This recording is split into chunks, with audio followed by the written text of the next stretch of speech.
Assalamualaikum warahmatullahi wabarakatuh. Kembali lagi bertemu dengan Bapak Bintara Putra Chandra Bareta.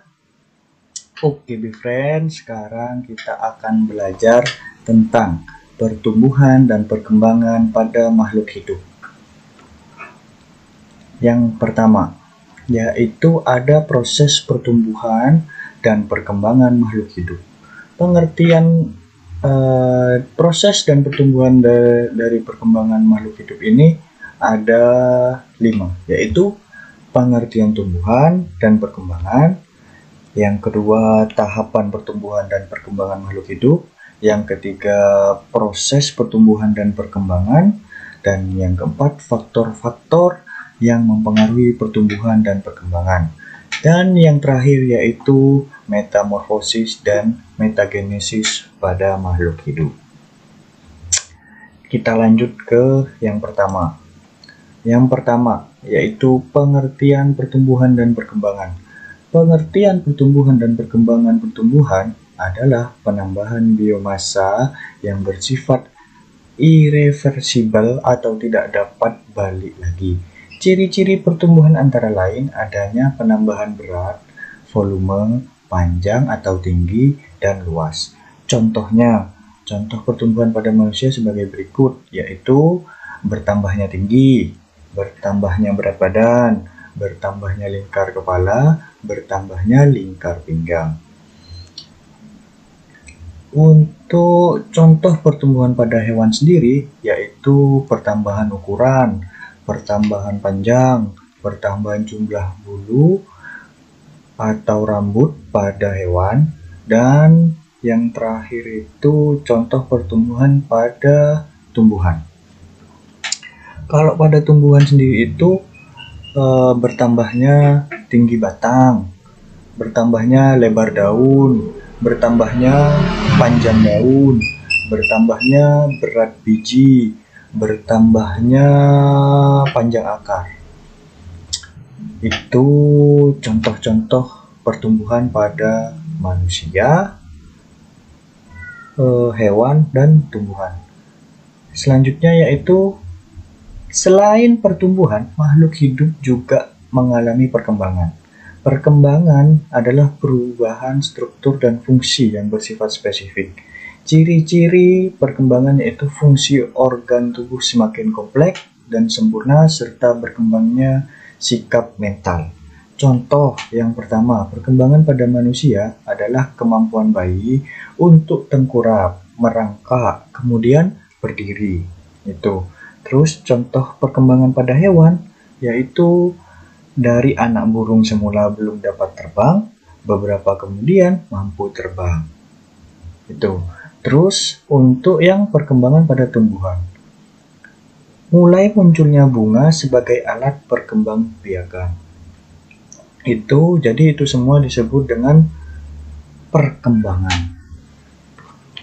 Nah, sampai di sini mungkin untuk pengertian pertumbuhan dan perkembangan. Kita lanjut ke tahap pertumbuhan dan perkembangan makhluk hidup. Ini tahapannya ya. Jadi tahapan pertumbuhan dan perkembangan makhluk hidup sebagai yang pertama itu sebagai berikut, yaitu pembelahan sel zigot. Sel zigot mengalami pembelahan berulang-ulang secara mitosis sel anakan yang berisi cairan disebut blastozoel. Tahapan pembentukan bola sel yang berongga disebut blastula. Dan yang kedua adalah morfogenesis. Sel embrio terus membelah diri dan menata dirinya menjadi bentuk tertentu. Proses tersebut ditentukan oleh faktor genetik dan dipengaruhi oleh faktor lingkungan. Yang ketiga, diferensial sel. Sel embrio berkembang membentuk struktur dan fungsi khusus. Contoh pembentukan sel saraf dan sel otot pada hewan serta pembentukan meristem akar dan batang pada tumbuhan. Yang keempat, pertumbuhan. Selain terbentuk organ tubuh, selanjutnya terjadi pertumbuhan pada organisme itu sendiri. Organisme menjadi lebih besar karena pembelahan sel atau pembesaran sel atau karena kedua-duanya. Oke, yang selanjutnya yaitu tentang proses pertumbuhan dan perkembangan. Pada manusia, seiring dengan pertambahannya usia, berat dan tinggi bayi senantiasa bertambah. Keadaan ini menunjukkan pertumbuhan. Perkembangan pada manusia ditunjukkan bayi mampu mengangkat kepala, tengkurap, duduk, berdiri, dan berjalan. Sedangkan pada tumbuhan, biji memerlukan air dan oksigen untuk menjadi energi sebagai pertumbuhan awal.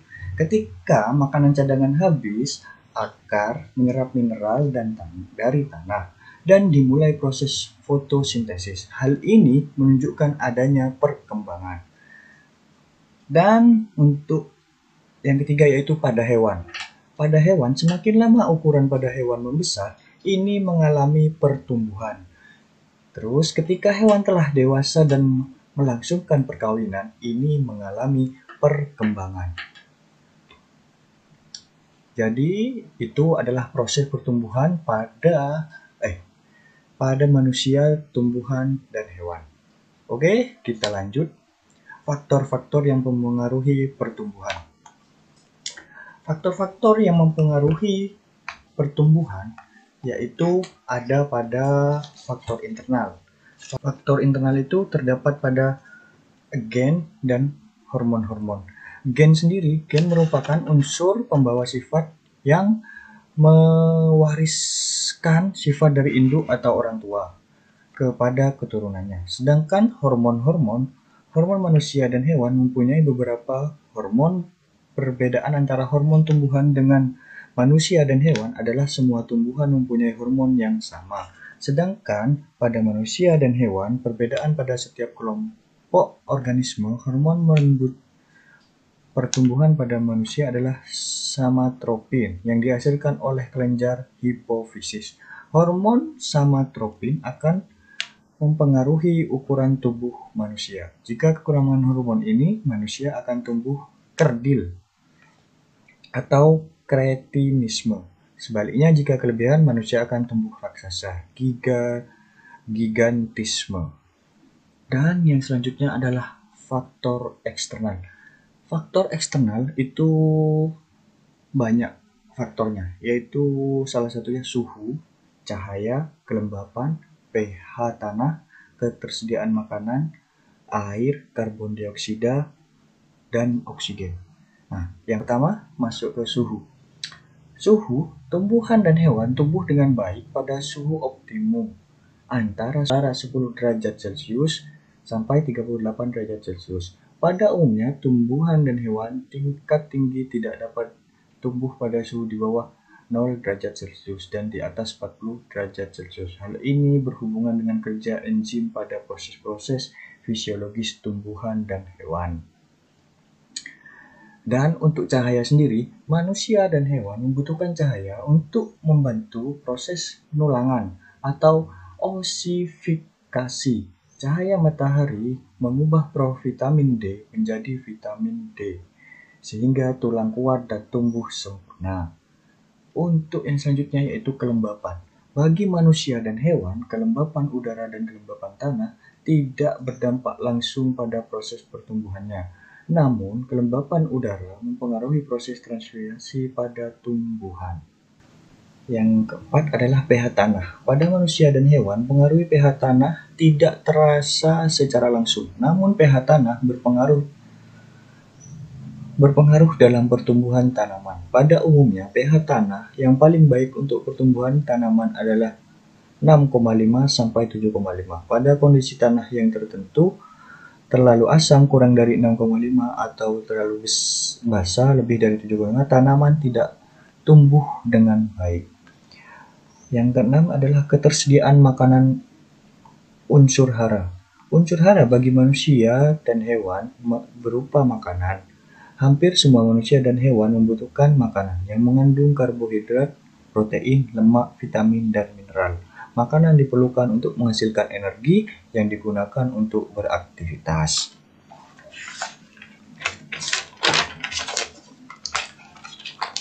Yang selanjutnya adalah air. Bagi manusia dan hewan, air berfungsi sebagai pelarut dan penjaga keseimbangan tubuh. Lebih dari 90% bagian tubuh manusia dan hewan terdiri atas air. Air tanah juga berperan dalam membantu menyerap unsur hara oleh tumbuhan. Air menjadi pelarut bagi unsur hara sehingga mudah diserap oleh akar tumbuhan. Karbon dioksida. Bagi manusia dan hewan, karbon dioksida merupakan hasil respirasi yang dibuang ke udara.